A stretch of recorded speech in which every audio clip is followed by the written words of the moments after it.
So have you got a sleep problem that needs fixing?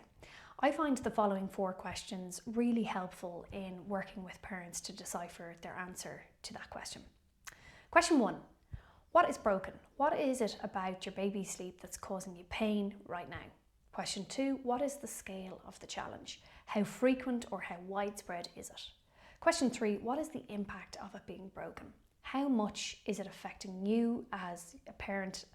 And if not addressed, what is the potential impact? To help bring this to life, I'm going to talk you through 2 different mothers who are experiencing the exact same sleep challenge, which is contact napping, showing you the difference in how it's being experienced by 2 different mothers. Meet Carol. Carol's baby sleeps on her every day. Her baby needs to be on her to fall asleep and to stay asleep for all 3 naps. At first, Carol thought that this was sweet and comforting. However, 6 months on, she feels that it's becoming a restriction, leaving her frustrated. Every day, Carol feels like she has accomplished almost nothing from morning until evening. She fears she's becoming her baby's crutch and is worried about creating bad sleep habits. When Carol's partner comes home, she feels overwhelmed and irritable. Carol is someone who's used to being productive and finds this frustration turning into resentment, and the dynamic between her and her partner starts to feel fraught and tense.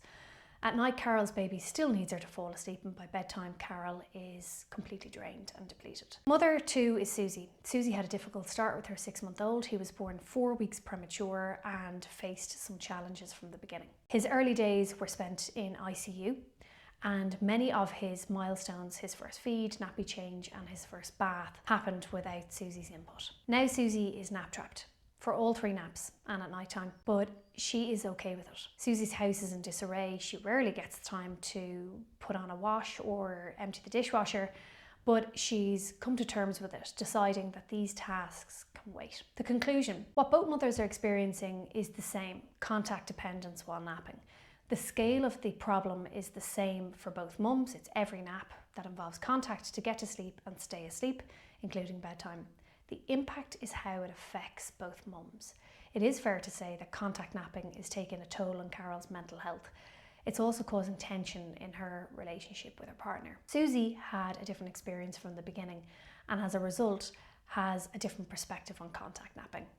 Weighing up how broken things are if not addressed, and what is likely to be the scale and the impact of this challenge or problem, is a really helpful way to ascertain if you need to take action or not. Going based off of these examples, it would be beneficial to Carol's mental health and to the strength of her relationship to work on addressing her challenge. Susie is someone who would benefit from reassurance and encouragement, but because she is not experiencing any negative ramifications, Susie will likely continue as she is.